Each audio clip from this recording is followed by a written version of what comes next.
ನಾವು ಮನೆ ಕಟ್ಟಬೇಕಾದ್ರೆ ಮನೆಯಲ್ಲಿ ವಸ್ತುಗಳನ್ನ ಇಡಬೇಕಾದ್ರೆ ವಾಸ್ತುನ ನೋಡ್ತೀವಿ. ಹಾಗೆ ಮನೆಯಲ್ಲಿ ಎಲ್ಲ ವಸ್ತುಗಳಿಗೂ ಕೂಡ ವಾಸ್ತು ಅನ್ನೋದಿದೆ. ಪ್ರತಿಯೊಂದು ವಸ್ತು, ಒಂದು ಕಸದ ಡಬ್ಬ ಇಡೋದಕ್ಕೂ ಕೂಡ ವಾಸ್ತು ಪ್ರಕಾರ ಇಟ್ರೆ ತುಂಬಾ ಶುಭ ಅಂತ ಹೇಳ್ತೀವಿ. ಹಾಗಾಗಿ ಇನ್ನು ಸ್ನಾನದ ಮನೆ ಅಂತ ಹೇಳ್ತೀವಿ. ನಾವು ದೇವ್ರ ಮನೆ, ಅಡಿಗೆ ಮನೆ ಎಲ್ಲಾನು ವಾಸ್ತು ಪ್ರಕಾರ ಇಟ್ಟು ಸ್ನಾನದ ಮನೆ ವಾಸ್ತು ಪ್ರಕಾರ ಇರಲಿಲ್ಲ ಅಂದ್ರೆ ಅದು ಕೂಡ ನಮ್ಗೆ ಕಷ್ಟನ ಕೊಡುತ್ತೆ. ಹಾಗಾಗಿ ಸ್ನಾನದ ಮನೆ ಕೂಡ ವಾಸ್ತು ಪ್ರಕಾರ ಇಟ್ಕೊಳ್ಳೋದು ತುಂಬಾ ಒಳ್ಳೇದು. ಸ್ನಾನದ ಮನೆ ಯಾವ ದಿಕ್ಕಿನಲ್ಲಿರಬೇಕು, ಯಾವ ಬಣ್ಣವನ್ನ ಅಲ್ಲಿ ಹಾಕಬೇಕು ಮತ್ತು ಇನ್ನೂ ಹಲವು ರೀತಿಯ ವಾಸ್ತು ಸಲಹೆಗಳನ್ನ ಈ ವಿಡಿಯೋದಲ್ಲಿ ತಿಳಿಸ್ಕೊಡ್ತೀನಿ. ಅದಕ್ಕೂ ಮುಂಚೆ ಯಾರು ನನ್ನ ಚಾನಲ್ನ ಸಬ್ಸ್ಕ್ರೈಬ್ ಮಾಡದೆ ನೋಡ್ತಾ ಇದ್ದೀರಾ ಅವರು ಸಬ್ಸ್ಕ್ರೈಬ್ ಮಾಡಿಕೊಂಡು ಪಕ್ಕದಲ್ಲಿ ಕಾಣೋ ಬೆಲ್ ಐಕನ್ ಕ್ಲಿಕ್ ಮಾಡಿ ಆಲ್ ನೋಟಿಫಿಕೇಶನ್ ಸೆಲೆಕ್ಟ್ ಮಾಡ್ಕೊಳ್ಳಿ. ಹಾಗೆ ವಿಡಿಯೋಗೆ ಒಂದು ಲೈಕ್ ಮಾಡಿ. ಮತ್ತು ನಿಮ್ಗೆ ಇನ್ಯಾವುದಾದ್ರೂ ವಿಚಾರದ ಬಗ್ಗೆ ನಿಮ್ಗೆ ಮಾಹಿತಿ ಬೇಕು ಅಂದ್ರೆ ಅದನ್ನ ಕಮೆಂಟ್ ಮುಖಾಂತರ ತಿಳಿಸಿದ್ರೆ ನಾನು ಅದ್ರ ಬಗ್ಗೆ ವಿಡಿಯೋ ಮಾಡಿ ಹಾಕ್ತೀನಿ. ಇನ್ನು ಇವತ್ತು ಸ್ನಾನಗೃಹದಲ್ಲಿ ಯಾವ ವಾಸ್ತುವನ್ನ ಅನುಭವಿಸ್ಬೇಕು, ಆ ವಾಸ್ತುವನ್ನ ಪಾಲಿಸ್ಬೇಕು ಅಂತ ಹೇಳ್ತೀನಿ. ದೇಹ ಮತ್ತೆ ಮನಸ್ಸನ್ನ ಶುದ್ಧಗೊಳಿಸೋದು ಸ್ನಾನಗೃಹ ಅಂದ್ರೆ ಬಾತ್ರೂಮ್ಗಳು ಅಂತ ಹೇಳ್ತೀವಿ. ಇದು ವಾಸ್ತು ಪ್ರಕಾರ ಇದ್ರೆ ಮಾತ್ರ ನಮ್ಗೆ ಅದ್ರ ಪ್ರಯೋಜನ ಸಿಗುತ್ತೆ. ಇಲ್ಲೂ ಕೂಡ ಕೆಲವೊಂದು ವಾಸ್ತು ನಿಯಮಗಳನ್ನ ಅನುಸರಿಸೋದ್ರಿಂದ ಮನೆಯಲ್ಲಿ ಸಮತೋಲಿತ ವಾತಾವರಣ ಬರುತ್ತೆ ಮತ್ತು ಸಕಾರಾತ್ಮಕ ವಾತಾವರಣ ಸೃಷ್ಟಿಯಾಗುತ್ತೆ. ಇನ್ನು ಬಾತ್ರೂಮ್ ಅಥವಾ ಸ್ನಾನಗೃಹಗಳು ಏನ್ ಹೇಳ್ತೀವಿ ಅದು ನೆಗೆಟಿವ್ ಎನರ್ಜಿನ ಅಟ್ರಾಕ್ಟ್ ಮಾಡುವಂತ ಸ್ಥಳ ಅಂತ ಹೇಳ್ತಾರೆ. ಅಂದ್ರೆ ನಕಾರಾತ್ಮಕ ಶಕ್ತಿಯನ್ನ ಹೊರಸೂಸುವಂತ ಗ್ರಹ ಅಂತ ಮನೆ ಅಂತ ಹೇಳ್ತೀವಿ. ನಮ್ಮ ಹಿಂದೂಗಳು ಮನೆಗಳಲ್ಲಿ ವಾಸ್ತುಶಾಸ್ತ್ರ, ವಾಸ್ತುಶಿಲ್ಪ, ಪ್ರಾಚೀನ ವಿಜ್ಞಾನ, ಸಾಮರಸ್ಯ, ಸಮೃದ್ಧಿ ಮತ್ತೆ ಯೋಗಕ್ಷೇಮಕ್ಕೆ ಮಾರ್ಗದರ್ಶನ ನೀಡುತ್ತೆ. ಸ್ನಾನಗೃಹಗಳು ಶುದ್ಧೀಕರಣ ಮತ್ತೆ ನವೀಕರಣಕ್ಕೆ ಸಂಬಂಧಿಸಿದ ಪ್ರದೇಶ ಅಂತ ಹೇಳ್ತಾರೆ. ಹೀಗಾಗಿ ಇಲ್ಲೂ ಕೂಡ ವಾಸ್ತು ಮಾರ್ಗಸೂಚಿಗಳನ್ನ ಅನುಸರಿಸೋದು ತುಂಬಾ ಮುಖ್ಯ. ಕಳಪೆ ವಿನ್ಯಾಸದ ಸ್ನಾನಗೃಹಗಳು ಮನೆಯಲ್ಲಿ ಧನಾತ್ಮಕ ಶಕ್ತಿ ಹರಿವಿಗೆ ಅಡ್ಡಿಯನ್ನ ಉಂಟು ಮಾಡುತ್ತವೆ. ಮನೆಯವರ ಆರೋಗ್ಯ, ಸಂಬಂಧ, ಹಣಕಾಸು ಇದ್ರ ಮೇಲೂ ಕೂಡ ಪರಿಣಾಮನ ಬೀರುತ್ತೆ. ಸಮತೋಲಿತ ಮತ್ತು ಸಾಮರಸ್ಯ ವಾಸಸ್ಥಳವನ್ನ ರಚಿಸೋದಕ್ಕೆ ಸ್ನಾನಗೃಹದಲ್ಲೂ ಕೂಡ ಕೆಲವೊಂದು ವಾಸ್ತು ಸಲಹೆಗಳನ್ನ ಪಾಲಿಸಬೇಕು. ವಾಸ್ತು ಪ್ರಕಾರ ಈಶಾನ್ಯ ದಿಕ್ಕು ಅತ್ಯಂತ ಪವಿತ್ರ ಅಂತ ಹೇಳ್ತಾರೆ. ಇದು ದೈವಿಕ ಶಕ್ತಿಯೊಂದಿಗೆ ಸಂಬಂಧವನ್ನ ಹೊಂದಿದೆ. ಹೀಗಾಗಿ ಈ ದಿಕ್ಕಿನಲ್ಲಿ ಸ್ನಾನಗೃಹ ಅಂದ್ರೆ ಬಾತ್ರೂಮ್ ಅನ್ನ ಇರಿಸೋದು ಮನೆಯಲ್ಲಿ ಧನಾತ್ಮಕ ಶಕ್ತಿಯನ್ನ ನಾಶವಾಗಿಸುತ್ತೆ. ಸ್ನಾನಗೃಹಗಳು ಯಾವಾಗಲೂ ವಾಯುವ್ಯ ಅಥವಾ ಪಶ್ಚಿಮ ದಿಕ್ಕಿನಲ್ಲಿ ಇರಬೇಕು. ಒಂದು ವೇಳೆ ಈಶಾನ್ಯ ದಿಕ್ಕಿನಲ್ಲಿ ಸ್ನಾನಗೃಹವನ್ನ ಇರಿಸಬೇಕು ಅನ್ನೋದು ಬಂದ್ರೆ ವಾಸ್ತು ಪ್ರಕಾರ ಕೆಲವೊಂದು ಬಣ್ಣಗಳನ್ನ ಬಳಸಬೇಕಾಗತ್ತೆ ಮತ್ತು ಆ ಪ್ರದೇಶದಲ್ಲಿ ವಾಸ್ತು ಪಿರಮಿಡ್ ಅಂತ ಸಿಗುತ್ತೆ, ಅದನ್ನ ಕೂಡ ಇರಿಸೋದು ತುಂಬಾ ಒಳ್ಳೆಯದು. ಕಪ್ಪು, ಗಾಢ ನೀಲಿ ಅಥವಾ ಕೆಂಪು ಬಣ್ಣದ ಗಾಢ ಅಥವಾ ದಪ್ಪ ಬಣ್ಣಗಳನ್ನ ಸ್ನಾನಗೃಹದಲ್ಲಿ ಬಳಸಬಾರದು.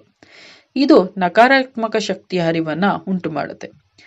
ತಿಳಿ ಬಣ್ಣಗಳಾದ ಬಿಳಿ, ಕೆನೆ, ನೀಲಿ, ಹಸಿರು ಬಣ್ಣಗಳಿಗೆ ಆದ್ಯತೆಯನ್ನ ನೀಡಬೇಕು. ಇವುಗಳು ಶಾಂತ, ಸಕಾರಾತ್ಮಕತೆ ಮತ್ತು ಮುಕ್ತತೆಯ ಭಾವವನ್ನ ತರುತ್ತೆ. ಜೊತೆಗೆ ಧನಾತ್ಮಕ ಶಕ್ತಿಯ ಹರಿವನ್ನ ವೃದ್ಧಿಸುತ್ತೆ.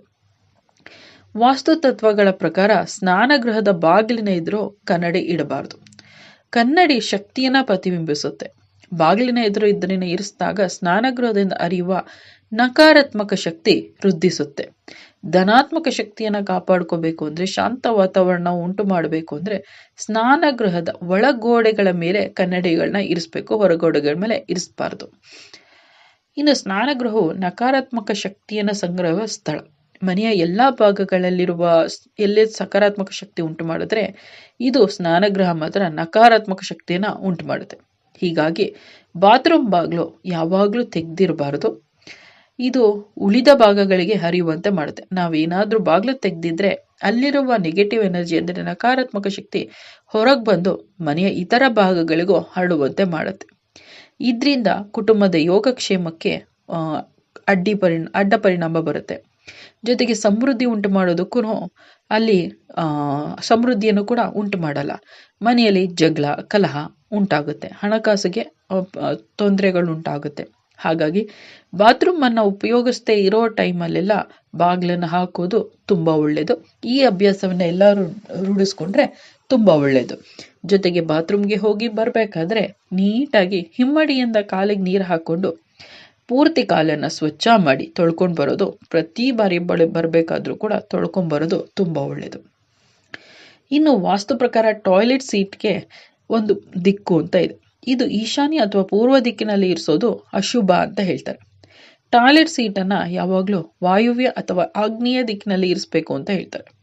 ನೀವು ಅಕಸ್ಮಾತ್ ಏನಾದರೂ ಆ ಕಡೆ ಇರಿಸಿದ್ರೆ ನಕಾರಾತ್ಮಕ ಶಕ್ತಿ ಪ್ರಭಾವ ಕಡಿಮೆ ಮಾಡಲು ಸಹಾಯ ಮಾಡುತ್ತೆ ಅಂತ ಹೇಳ್ತಾರೆ. ಇನ್ನು ಸ್ನಾನಗೃಹ ಯಾವತ್ತಿಗೂ ಕೂಡ ನೇರವಾಗಿ ಅಡಿಗೆ ಅಥವಾ ಪೂಜೆ ಕೋಣೆಯ ಮೇಲೆ ಅಥವಾ ಕೆಳಗೆ ಇರಬಾರದು ಅಂತ ಹೇಳ್ತಾರೆ. ಅಂದರೆ ಮೇಲೆ ಕೆಳಗಡೆ ಮನೆ ಮಾಡಿರ್ತೀವಲ್ಲ ಅಲ್ಲಿ ಮೇಲೆ ಕೆಳಗಡೆ ಮನೆ ಮಾಡಿದಾಗ ಮೇಲ್ಗಡೆ ಸ್ನಾನಗೃಹ, ಕೆಳಗಡೆ ಅದ್ರ ಕೆಳಗಡೆನೆ ಅಡಿಗೆ ಮನೆ ಅಥವಾ ಪೂಜಾ ಕೋಣೆ ಬರಬಾರ್ದು. ಪೂಜಾ ಕೋಣೆಯನ್ನ ಮನೆಯಲ್ಲಿ ಅತ್ಯಂತ ಪವಿತ್ರ ಸ್ಥಳ ಅಂತ ಹೇಳ್ತೀವಿ. ಅಡಿಗೆ ಮನೆಯನ್ನು ಕೂಡ ಆರೋಗ್ಯ ಮತ್ತು ಪೋಷಣೆಯನ್ನು ಪ್ರತಿನಿಧಿಸುವಂಥ ಸ್ಥಳ ಅಂತ ಹೇಳ್ತೀವಿ. ಅದು ಕೂಡ ದೇವರ ಮನೆಯಷ್ಟೇ ಪುಣ್ಯ ಸ್ಥಳ ಅನ್ನೋ ಥರ ಆಗುತ್ತೆ. ಈ ಪ್ರದೇಶಗಳ ಮೇಲಿರುವ ಸ್ನಾನಗೃಹ ವಾಸ್ತು ದೋಷವನ್ನು ಉಂಟು ಮಾಡುತ್ತೆ. ಇದು ಕುಟುಂಬದ ಆರೋಗ್ಯ ಮತ್ತು ಯೋಗಕ್ಷೇಮದ ಮೇಲೆ ಪರಿಣಾಮ ಬೀರುತ್ತೆ. ಒಂದು ವೇಳೆ ಈ ಸ್ಥಳಗಳಲ್ಲಿ ಸ್ನಾನಗೃಹ ಹೊಂದಿದ್ರೆ ವಾಸ್ತು ಹರಳನ ಇರಿಸೋದು ತುಂಬ ಒಳ್ಳೆಯದು. ಅಥವಾ ಅಡಿಗೆ ಅಥವಾ ಪೂಜಾ ಕೋಣೆಯಲ್ಲಿ ನಿರ್ದಿಷ್ಟ ಬಣ್ಣಗಳನ್ನ ಅಂದರೆ ಕೆಲವೊಂದು ಬಣ್ಣಗಳನ್ನ ಬಳಸಿ ಅದಕ್ಕೆ ಅಂತ ತಪ್ಪಿಸ್ಕೊಳ್ಳೋದಿಗೆ ಅಂತಲೇ ಕೆಲವೊಂದು ಬಣ್ಣಗಳನ್ನ ಬಳಸಬೇಕಾಗತ್ತೆ. ಅದನ್ನು ಬಳಸ್ಬೋದು. ಆದಷ್ಟು ಪೂಜಾ ಕೋಣೆ, ಅಡಿಗೆ ಮನೆ, ಸ್ನಾನಗೃಹದ ಮೇಲೆ ಅಥವಾ ಕೆಳಗೆ ಬರದೇ ಇರುವಂಥದ್ದು ತುಂಬ ಒಳ್ಳೆಯದು. ಯಾಕಂದರೆ ಇದು ಪಾಸಿಟಿವ್ ಎನರ್ಜಿಯನ್ನು ಪ್ರಸರಿಸುವಂಥ ಕ್ಷೇತ್ರಗಳು. ಬಾತ್ರೂಮು ನೆಗೆಟಿವ್ ಎನರ್ಜಿಯನ್ನು ಪಸರಿಸುವಂಥ ಸ್ಥಳ. ಹಾಗಾಗಿ ಇವೆರಡನ್ನೂ ತಪ್ಪಿಸ್ಬೇಕು. ಬಾತ್ರೂಮ್ನಲ್ಲಿರುವ ನಲ್ಲಿಯಲ್ಲಿ ಅಥವಾ ಪೈಪ್ನಲ್ಲಿ ನೀರು ಸೋರೋದು ಅತ್ಯಂತ ಅಶುಭ ಅಂತ ಹೇಳ್ತಾರೆ. ಇದು ಸಂಪತ್ತಿನ ವ್ಯಯ ಅಂತ ತೋರಿಸುತ್ತೆ. ನೀರು ಸೋರಿಕೆ ಹಣಕಾಸಿನ ನಷ್ಟ ಮತ್ತು ಅನಗತ್ಯ ವೆಚ್ಚಗಳನ್ನ ಪ್ರತಿನಿಧಿಸುತ್ತೆ. ಹಾಗಾಗಿ ಸ್ನಾನದ ಕೋಣೆಯಲ್ಲಿ ಯಾವುದೇ ರೀತಿಯ ನೀರು ಸೋರಿಕೆ ಆಗ್ತಾ ಇದ್ರೆ ತಕ್ಷಣ ಸರಿಪಡಿಸ್ಬೇಕು. ಅದು ಉತ್ತಮ ಶಕ್ತಿಯ ಹರಿವನ್ನು ಹೆಚ್ಚಿಸ್ಕೊಳ್ಳೋದಕ್ಕೆ ಒಳ್ಳೆಯದು ಅಂತೇಳಿ. ಇನ್ನು ವಾಸ್ತು ಪ್ರಕಾರ ಸ್ನಾನಗೃಹದಲ್ಲಿ ಮಾಪ್ಸ್ ಪರಕೆ ಮತ್ತು ಬಕೆಟ್ಗಳನ್ನ ಶುಚಿಗೊಳಿಸುವ ವಸ್ತುಗಳನ್ನ ಇಡೋದು ನಕಾರಾತ್ಮಕತೆಯನ್ನು ಆಕರ್ಷಿಸುತ್ತೆ ಅಂತ ಹೇಳ್ತಾರೆ.